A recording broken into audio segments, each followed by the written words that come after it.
Swastiastu,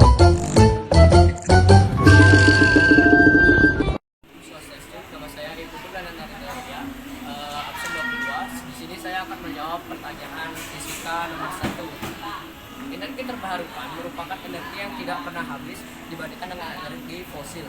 Mengapa hal tersebut bisa terjadi? Jawabannya adalah karena mengalami proses berkelanjutan dan akan terus terbaharui. Ya, terima kasih. Om Swastiastu, perkenalkan nama saya Nimada Sinar Pramita, absen 38, akan menjawab soal nomor 2, yaitu bagaimana perkembangan profesi energi terhadap energi terbarukan di Indonesia, dan jelaskan besar peluang Indonesia untuk energi terbarukan ini. Baik, saat ini perkembangan profesi energi terbarukan di Indonesia dapat dikatakan sangat kecil dikarenakan masih banyak generasi muda yang kurang mengetahui tentang energi terbarukan.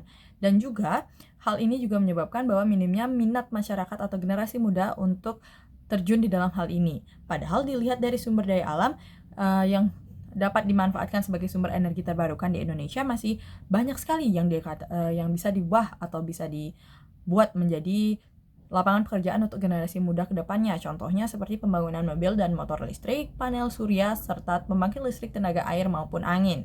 Di Indonesia sendiri banyak sekali peluang untuk menjadikan sebuah atau membuat energi terbarukan. Dikarenakan Indonesia memiliki banyak sekali sumber daya alam, ditambah lagi dengan iklim tropis yang dimiliki oleh Indonesia, yang menyebabkan Indonesia memiliki tenaga atau memiliki sumber tenaga surya, yaitu dari matahari, dari awal tahun hingga ke akhir tahun atau dapat dikatakan sepanjang tahun. Hal itu juga yang menyebabkan Indonesia dapat memiliki banyak peluang dalam pengembangan energi terbarukan, khususnya pada bagian angin, air, dan matahari, yang memiliki potensi energi baru pada hidro, biomas, energi surya, energi angin, dan energi nuklir.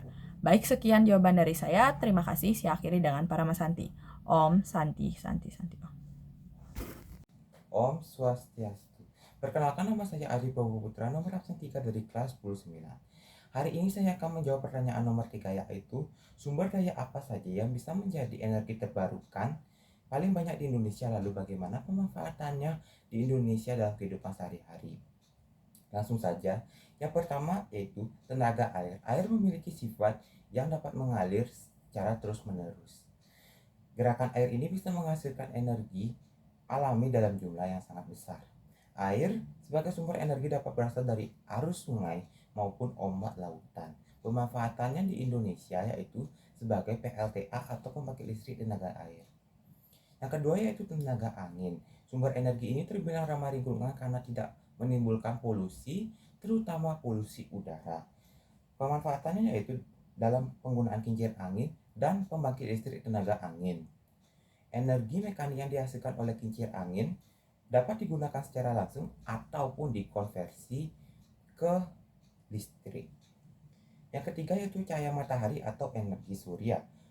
Energi surya adalah energi terbarukan yang dihasilkan dari matahari dalam bentuk radiasi matahari. Pemanfaatan cahaya matahari ini bisa dilakukan secara langsung dengan mendekatkan objek dengan radiasi matahari. Pemanfaatannya itu berupa panel surya, tetapi selain di Indonesia, panel surya juga digunakan di beberapa negara. Yang keempat ada panas bumi atau geotermal, merupakan pemanfaatan panas dari dalam bumi untuk diolah menjadi energi. Panas bumi yang dimiliki oleh planet kita diperkirakan bersuhu sekitar 5.500 derajat Celcius. Sumber energi ini berasal dari dalam inti bumi. Pemanfaatannya diantaranya sebagai pembangkit listrik tenaga panas bumi, pompa pemanas, kebutuhan industri, dan lain-lainnya. Lalu yang kelima atau yang terakhir adalah biomasa. Biomasa merupakan contoh energi terbarukan yang berasal dari organisme seperti tumbuhan, hewan, dan manusia.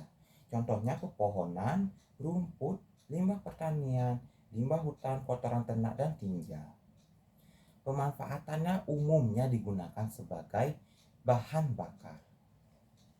Sekian jawaban dari saya. Apabila ada kesalahan, mohon dimaafkan. Saya tutup dengan Paramasanti. Om Santi Santi Santi Om. Halo semuanya, perkenalkan nama saya Igusti Agung Putri Naraswari, absen 8.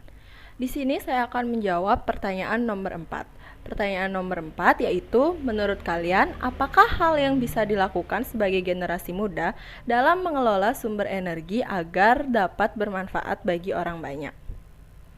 Oke, anak muda tentu memiliki peran yang signifikan terhadap penggunaan energi terbarukan apabila dilakukan secara bersama-sama. Sebagai agent of change, perilaku yang dapat dilakukan oleh anak muda dalam mendukung penggunaan energi terbarukan tentunya adalah dengan melakukan penghematan energi. Energi yang saat ini kita gunakan sebagian besar masih berasal dari energi fosil, sehingga penting bagi kita sebagai pengguna untuk melakukan penghematan agar energi yang dikeluarkan tidak sia-sia. Salah satu cara untuk menghemat energi dapat dilakukan dengan mematikan listrik yang tidak perlu, seperti lampu pada siang hari atau mencabut pengisi daya atau charger baik handphone ataupun laptop yang sudah terisi penuh. Selain memberikan contoh dan menerapkan pola hidup hemat energi, anak muda juga dapat berkontribusi dalam dunia green jobs. Apa sih itu green jobs? Green jobs merupakan penamaan yang diberikan oleh ILO atau International Labour Organization untuk jenis pekerjaan yang dapat dikategorikan sebagai pekerjaan pelestarian lingkungan. Bentuk pekerjaan dari green jobs itu sendiri beragam, mulai dari reboisasi, pengolahan limbah, daur ulang sampah, pertanian organik, penanaman bakau, dan pekerjaan lain yang berorientasi lingkungan. Nah, setelah mengetahui beberapa hal yang dapat dilakukan untuk mendukung penggunaan energi terbarukan dan mengelola sumber energi agar dapat bermanfaat bagi orang banyak, diharapkan kalian nantinya akan lebih banyak anak muda yang turut berkontribusi dan sadar bahwa energi yang kita dapatkan tidaklah untuk digunakan secara berlebihan ya. Terima kasih semuanya.